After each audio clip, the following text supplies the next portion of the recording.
for Forte 2. አክብሮታዊ ሰላምታችን ይድረሳችሁ የተከበራችሁ የፏፏቴ ቲዩብ ቤተሰቦች፣ እነሆ የዕለቱን ሰበር ዜና ወደ እናንተ ማድረስ ጀምረናል። በቅድሚያም አበይት ነጥቦች። የኤርትራው ፕሬዝዳንት ኢሳያስ አፈወርቂ የሚተካቸው ሰው ታወቀ። የአድሃሎ ቤተ መንግስት ትርምስና ሹምሽር አደረገ። ዝርዝር እንመለከታለን። አቶ ጌታቸው ረዳ የኤርትራን መገንጠል ትልቅ ሚስጥር አጋለጡ። የኤርትራ ምስረታ ኢትዮጵያን ለማዳከም እንደሆነ አረጋገጡ። ኤርትራም ምላሽ ሰጠች። የራሱን ውሻ ያልገደለ 50 ሺህ ብር የሚቀጣ አዋጅ ወጣ። እያንዳንዱ ግለሰብ ውሻውን እንዲገድል ይገደዳል። አገዳደሉ ደግሞ ገመድ አንገቱ ላይ አድርጎ ዛፍ ላይ በማንጠልጠል መሆን አለበት ተብሏል። ዝርዝሩን እንመለከተዋለን። የአማራ ክልል ውጊያ በአዲስ መልክ አገርሽቷል። ኮሎኔሎች፣ አዋጊዎች ተሰውተዋል። እንመለስበታለን። አድማጮቻችን፣ ተመልካቾቻችን ለቻናሉ አዲስ የሆናችሁ ሰብስክራይብ አድርጉ። መረጃው ለሌሎች እንዲደርስ ላይክ፣ ሼር በማድረግ ይተባበሩ። ፕሬዝዳንት ኢሳያስ አፈወርቂ ስልጣን ሊለቁ ነው። የሚተካቸውን ሰው ማንነት ታውቋል። የአድሃሎ ቤተ መንግስት ትርምስና ሹምሽር አደረገ። ህገ መንግስት ፓርላማ የሌላት አገር በሬሽን እንድትተዳደር ያደረጉት አዛውንት አምባገነን ከሰሞኑ ፍጹም ያልተጠበቀ ሹምሽር ማድረጋቸው ተሰምተዋል። በህግደፍ የስልጣን መዋቅር ውስጥ ከኢሳያስ ቀጥሎ ያለው ትልቁ ስልጣን የተሰጣቸው እኚህ ባለስልጣን የዓለምን ቀልብ ስበዋል። አዲሱ የሻዕቢያ ቁልፍ ሰው በእናታቸው ሞት ሀዘን ውስጥ ያሉትን ኢሳያስ አፈወርቂን ሊተኩ አይችሉም እየተባለ ነው። ቢቢሲ ትግርኛ ባወጣው ዘገባ ኢሳያስ አፈወርቂ አዲስ ስልጣን መስጠታቸው የገለጸ ሲሆን ይህ ስልጣን የኤርትራ ሁለተኛ ትልቁ ሹመት እንደሆነም ጠቅሷል። ይህን ተከትሎ ታዲያ ኢሳያስ አፈወርቂ ካሁኑ ተተኪያቸውን እያዘጋጁ ነው ወይ የሚል ጥያቄ አጭሯል። የኤርትራው ፕሬዝዳንት ኢሳያስ አፈወርቂ የክልሉን ማስተዳደሪያዎች ሚኒስትር ለተባለ መስሪያ ቤት አዲስ ኃላፊ መሾማቸው በይፋ ተረጋግጧል። ከኤርትራ መንግስት መገናኛ ብዙሃን የተገኘውን መረጃ የጠቀሰው ቢቢሲ ትግርኛ አምባሳደር አብደላ ሙሳ ከፍተኛ ሚኒስትር በመሆን ስልጣኑን መረከባቸው ተጠቁሟል። አብደላ ሙሳ ይህንን ሹመት ከመቀበላቸው በፊት በሊቢያ የኤርትራ አምባሳደር የነበሩ ሲሆን ከነጻነት በኋላም የኢሚግሬሽን ኃላፊ ሆነው አገልግለዋል።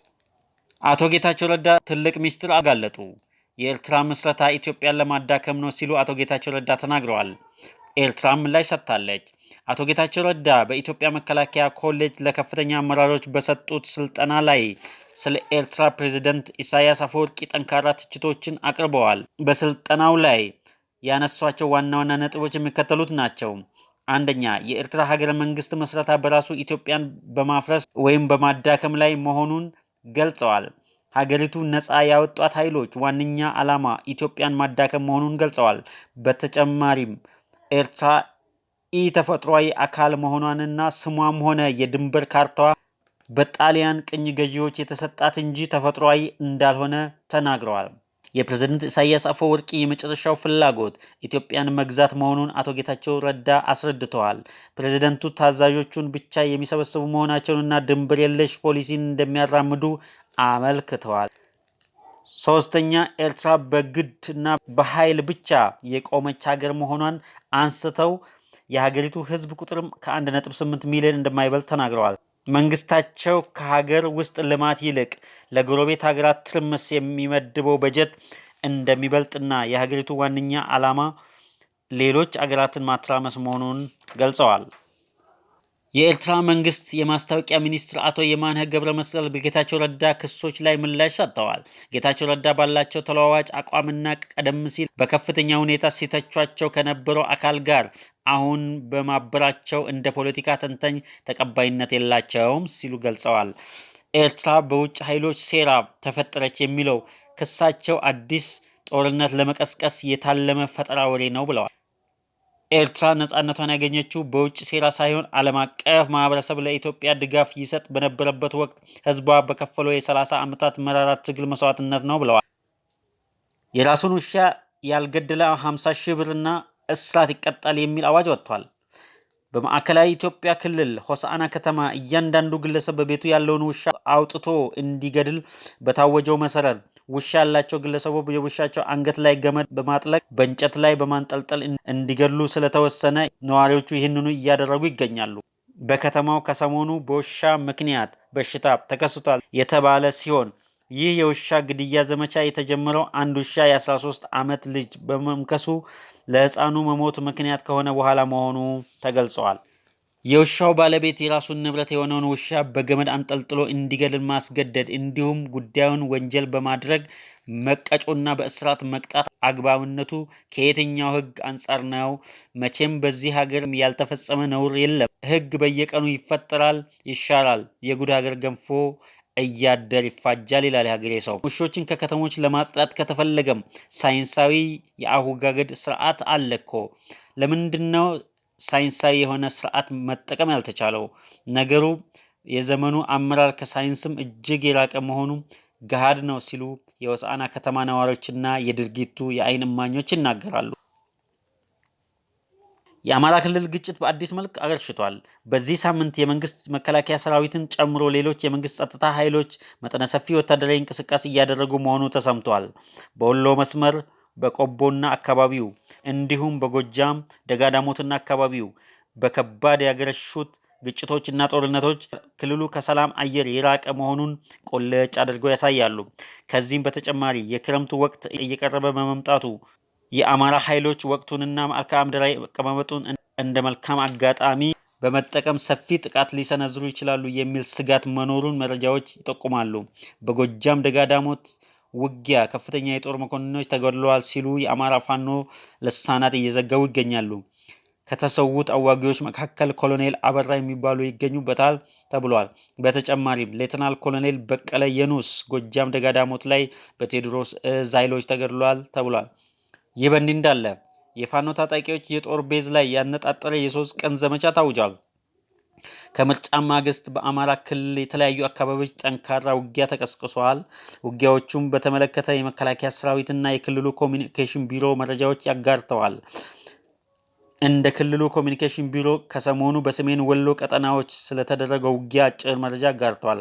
የ13ኛ እዝ ክፍለ ጦሮች ባለፉት 3 ቀናት በሰሜን ወሎ ዞን በአቡነ ዮሴፍ ተራራ እስከ ኩል መስክ ድረስ ኦፕሬሽን ማድረጋቸው ተገልጧል። የፋኖ ይዞታና መደበቂያ ቀጠና የማጽዳት ኦፕሬሽን የሚል ስያሜ በተሰጠው በዚህ ዘመቻ መከላከያ ድል እንደቀናው ቢሮው ዘግቧል። ከአቡነ ዮሴፍ እስከ ኩል መስክ ያለው አካባቢ የፋኖ ዋና ጦር ሰፈር ወይም ቤዝ መሆኑን የገለጸው መረጃው በሰሞንኛው የ3 ቀናት ኦፕሬሽን የጦር ቤዙን ማጽዳት መቻሉን ገልጿል። ይህ የተጠናከረ ፍተሻ ስራ በሚካሄድበት ወቅት የምስራቅ አማራ ብሔራዊ መረጃና ደህንነት የጠላትን የጥይትና የጦር መሳሪያ የተደበቀበትን ስፍራ በትክክል በመጠቆም ከፍተኛ እገዛ አድርጓል ብሏል። ለውጡን ተከትሎ በድንገት ቱጃር የሆነ ስንት ሰዎች ታውቃላችሁ? የለውጡን መምጣት ተከትሎ ወይም ደግሞ የዶክተር አብይ አህመድን ወደ ስልጣን መምጣት ተከትሎ በድንገት ወደ ሀብት ማማ የወጡ ጥቂት የማይባሉ ግለሰቦች ቢኖሩም ዛሬ አንዱን ተዋናይ ብቻ ነጥለን እናያለን። አቶ ግሩም ጫላ ይባላል። በዚህ በለውጡ የዶክተር አብይ አህመድ ወደ ስልጣን መምጣት እግር ተከትሎ ወደ ሀብት ማማ የወጣ ሰው ነው። ይህ ቱጃር ሰው ሰሞኑን ከታዋቂው ፖለቲከኛ ጀዋር መሐመድ እሰጣ ገባ ውስጥ ገብቷል። ከምርጫ በኋላ ከሚታሰሩ ሰዎች የስም ዝርዝር ውስጥ የሱ ስምም ተካቶ ነበር። ግሩም ጫላ እንደተናገረው እኔ ፖለቲከኛ አይደለሁም፣ ጀዋር እኔን ምን አድርግ ይለኛል በማለት ከዚህ በታች ያለውን ሐሳቡን አስቀምጧል። ሀብት ንብረት ያፈራነው በጥረታችን እንጂ በሌላ አይደለም ሲል ሀብት ንብረት ያፈራውን በጥረቱ እንጂ በሌላ እንዳልሆነ ተናግሯል። ማንም ሰው ሕይወትን በትጋትና በቆራጥነት ሊያሳካት እንደሚችል ሕያው ማስረጃ ነኝ። ራሴንም ሆነ ቤተሰቦቼን እያሰደብኩ እያስጠረጠርኩኝ ከዚህ በላይ መቆየት አልፈልግም። ሰው ጥሮ ግሮ ይቀየራል ብሎ የማያምን በጥላቻ የተሞላ ፍጡር መሃል ቁጭ ብዬ ዝምታን መምረጥ ከጥቅሙ ጉዳቱ ያመዝናል። ይህ ጊዜ ለአንድና ለመጨረሻ ጊዜ ራሴን ከጥላቻና ከስድብ ከመገለል፣ ትችት ወዘተ ነፃ የማወጣበት ወቅት ስለሆነ በማንኛውም ምክንያት በጠላቶቻችንና ጓደኞቼ ተብዬዎች ተብዬ ትግሉን እቀጥላለሁ። ለቀጣዩ ትውልድም እንደኔ አይነት የተዋጣለት ባለሙያ በዓለም አቀፍ ደረጃም ሳይሆን ብቃቱን የሚያሳየው በሀገር ውስጥም ተመልሶ ለወዳጅ ዘመዶቹ ለሀገር የሚተርፍ ስራ መስራት እንደሚችል ትምህርትና ማረጋገጫ ምሰጥበት ነው። የጀዋር ፖለቲካ በታሪክ እጅግ የወረደ ደረጃ ላይ ደርሷል። ይህን የኦሮሞ ህዝብ ማወቅ አለበት። እኔ ፖለቲከኛ አይደለሁም። ትግሉ ከኔ ጋር መሆን አልነበረበትም። ትግሉ ከኔ ጋር በመሆኑ 4 ኪሎ አይገኝም ሲል ትግሉ ከኔ ጋር በመሆኑ 4 ኪሎ አይገኝም ሲል ግሩም ጫላ ገልጿል። ግሩም ጫላ የሚታወቀው በመሬት ዘረፋና ሌሎች የህዝብ ንብረቶችን በመዝረፍ ብቻ የተገደበ አይደለም። በኢትዮጵያ ውስጥ በሴት እህቶቻችን ላይ በሚፈጽመው አጸያፊ ወንጀልም አለ። በተለያዩ ስፍራዎች በሚጠጡት ሻይ ወይም ሌሎች መጠጦች ውስጥ ራስን የሚያስት መድኃኒት ወይም ዴት ሬፕ ድረግ GHB በመጠቀም የተጫወተባቸው ሴት እህቶቻችን ቪዲዮ ቀርጾ ለማስፈራሪያ የሚጠቀም መሆኑ 6 ሴቶች እያለቀሱ ነግረውኛል ሲል ጀዋር መሐመድ ይገልጻል። ሁለቱ ሴቶች ወደ ፖሊስ ቢሄዱም የባሰ ማስፈራሪያ ስለገጠማቸው ትተውታል። መቼም ተጠያቂነት የሚያሰፍን የፍትህ ስርዓት የለም። በማህበራዊ ሚዲያ በማጋለጥ ሌሎች እህቶቻችን ለተመሳሳይ ጥቃት እንዳይጋለጡ በማሳወቅ እንተባበር ሲል ፖለቲከኛ ጀዋር መሐመድ ገልጿል። አድማጮቻችን ተመልካቾቻችን ለቻናሉ አዲስ የሆናችሁ ሰብስክራይብ በማድረግ ይቀላቀሉ። መረጃው ለሌሎች እንዲደርስ ላይክ፣ ሼር በማድረግ ይተባበሩ። ሰናይ ጊዜ